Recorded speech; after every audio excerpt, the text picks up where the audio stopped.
COPE Catalunya.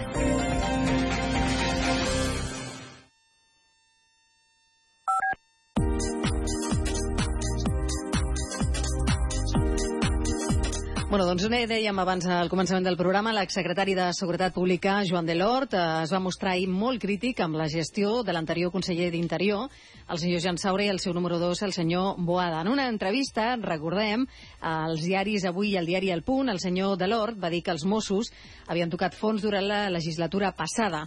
Segons paraules del senyor Delort, mai m'hauria imaginat que podria veure les coses que he vist en aquests darrers 4 anys, però no és l'única perla que diu el senyor Delort. Per exemple, altres declaracions. Va ser un error. Jo no hauria fet mai, i menys quan venen maldades. Mai m'hauria imaginat que podria veure, com hem dit abans, les coses que he vist durant aquests anys. Agafar una part del tot, aprofitant el context del tot, si val, no porta enlloc. Bueno, són declaracions que, bueno, paga la pena llegir aquesta entrevista, que llegíem ahir al diari Avui al Punt, i, òbviament, ja tenim resposta per part dels Mossos d'Esquadra, concretament del sindicat SME dels Mossos d'Esquadra, i tenim amb nosaltres Antoni Castejón, que és el portaveu. Antoni, bon dia. Hola, bon dia. Quina és la resposta a aquestes declaracions del senyor Delort, que imagino que van picar una mica, no?, quan les veu llegir? Home, a veure, és que són d'una poca seriositat impressionants. És a dir, sí que té raó, que ha sigut una època que ens han vingut tot venia de cara, tot valia amb els Mossos, però és per recordar-li que ell era el principal responsable dels Mossos d'Esquadra, que ell va aprovar moltes d'aquestes mesures, i si no ho tenia molt fàcil, era simplement denunciar-ho públicament i dimitir, cosa que en aquest país pues, es fa poquet, i el que surti ara dient de, bueno, jo era el bo, jo veia coses d'aquestes, ho tenia que aguantar i el dolent era el Saura, això és totalment inacceptable. Per nosaltres hi havia 3 responsables del que estava passant, senyor Saura com màxim responsable, senyor Boada, però evidentment el senyor Delort té la mateixa responsabilitat que ell. I per què penseu que el Delort no va fer això? Agafar i plegar, ja sé que és dur i que costa deixar una cadira, però si ha vist coses tan fortes, com ell diu... Bé, és que a veure, el senyor Delort porta molts anys en un despatx, és a dir, sobreviu a qualsevol govern que vingui, sigui iniciativa, sigui Convergència, i suposo que aquí pues, potser no estava tan a gust, però s'està molt bé i molt còmode amb un seient i amb el sou que deu de tindre. És a dir, ara vingut Convergència, nosaltres esperàvem que es faria una neteja total i bueno, la nostra sorpresa va ser quan es va quedar al mateix Departament d'Interior com a assessor del conseller. És espectacular. Llavors, clar, demanar-li a aquest senyor que dimiteixi és com demanar-me a mi que sigui del Madrid, per dir-te alguna cosa. Ell diu, ha quedat bé aquest apunt ara, ell diu que ha plegat, no que l'han fet plegar. Ell diu que, bueno, és que no ha plegat, o sigui, simplement hagués sigut un escàndol que hagués continuat com director de Seguretat Pública o un càrrec similar, evidentment no podia tenir aquestes funcions, però ell continua allà, no sabem en quines responsabilitats ni què fa exactament, però ell continua al govern, vull dir, en aquest sentit ell està com a assessor del conseller. Que ell va plegar? No va plegar. El senyor Delort del seu moment, i en aquesta entrevista cita moments puntuals que han sigut crítics als Mossos d'Esquadra. Les imatges de les Corts ha sigut el pitjor episodi que hem pogut viure. Recordem que és la polèmica de les càmeres de seguretat. Exacte, però no per les càmeres en si, sinó la utilització que es va fer, com es van vendre aquelles imatges, com es deia que hi havia Mossos que havien sigut torturadors, per dir-ho d'alguna manera. Això sortia del propi departament, ell estava allà, ell és responsable de nosaltres i era el moment de dir, senyors, això és una vergonya, el que s'està fent, el que s'està manipulant, com s'està venent els Mossos d'Esquadra, jo dimiteixo. I veuríem què hagués passat. I el respecte que li haguessin tingut a aquest senyor s'hagués fet alguna cosa així. Això no va passar i, evidentment, tots sabem qui és el senyor Delort. També llegim una pregunta que li feien al senyor Delort, que diu: creu que l'anterior govern va utilitzar els Mossos d'Esquadra amb la finalitat d'ideologies polítiques i partidistes? I ell diu: no, crec que no podem dir això amb tanta crudesa. Sí, és la seva opinió. És la seva opinió. En aquest sentit no s'ha mullat gaire, però per una altra banda també diu que ha sigut el pitjor moment dels Mossos i que tot valia amb ells. És a dir, el que està claríssim és que en aquesta etapa la nostra imatge ha estat pel terra, ningú ens ha defensat, i en casos puntuals, que si igual li puc explicar, el senyor Delort tenia un protagonisme especial i no va fer absolutament res.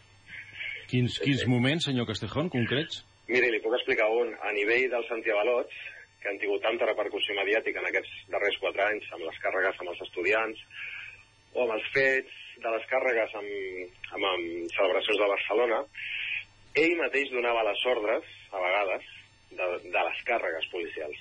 Val? Aquestes càrregues es feien seguint les seves ordres, sense que hi hagués mala praxi, és a dir, tal com se'ls ha ensenyat com es té que donar el cop, feien la seva funció, la seva feina, aquests agents, després han acabat en judicis, i aquests judicis se'ls ha jutjat individualment, quan és una feina col·lectiva, obeint ordres del senyor Delort, recordo, i han acabat pagant individualment multes de 800-900 euros per lesions d'un cop de defensa, per exemple. Nosaltres li vam demanar al senyor Delort, escolti'm, és una feina grupal, si estan obeint ordres i no han fet res malament com el judici demostra, sisplau, respongui per ells. I la seva resposta, i per escrit, va ser que no, i els ha deixat totalment venuts. I això és així. I un altre cas és el cas de... En quant a execució mediàtica, que ell s'ha queixat una miqueta, no sé, va protagonitzar el tema de les nevades. Quan portaven 3 dies que la Jonquera no s'obria, va sortir en premsa amb l'execució pública que va fer de l'inspector de Figueres, que semblava que s'havia anat a casa i que això era imperdonable, i li va aplicar unes mesures cautelars que els 3 o 4 dies es van tindre que aixecar perquè no s'agafaven per enlloc, però hi va contribuir notablement. I, de fet, és l'únic director de Seguretat Pública denunciat per un inspector de Mossos d'Esquadra. Senyor Castejón, està clar. Una qüestió, el senyor Delort, doncs, ara ha canviat de lloc. Vull dir, les persones van passant als responsables polítics, però la institució, els Mossos d'Esquadra, per sort continua i treballant molt bé. Nosaltres aquí cada dia recollim èxits dels Mossos d'Esquadra, però la imatge dels Mossos d'Esquadra, vostè ho deia, ha quedat malmesa, òbviament. Què s'ha de fer perquè aquesta imatge, treballar cada dia, no?, i treballar bé, però aquesta imatge ha quedat tocada, òbviament, per culpa dels responsables polítics. Sí, jo crec que això serà una qüestió del dia a dia. És a dir, el nou govern ha entrat fora en aquest sentit de voler recuperar el prestigi, el de voler donar suport a quan es fa... Si alguna vegada es fa alguna cosa malament, s'ha de denunciar. Som 15.000 Mossos, no tothom serem perfectes ni serem bons. Vull dir, evidentment, com a tots els col·lectius, doncs hi haurà gent que si alguna vegada s'equivocarà, doncs se'ls diu i ja està, i si s'han d'aplicar les mesures que s'hagin d'aplicar, es fa i punt.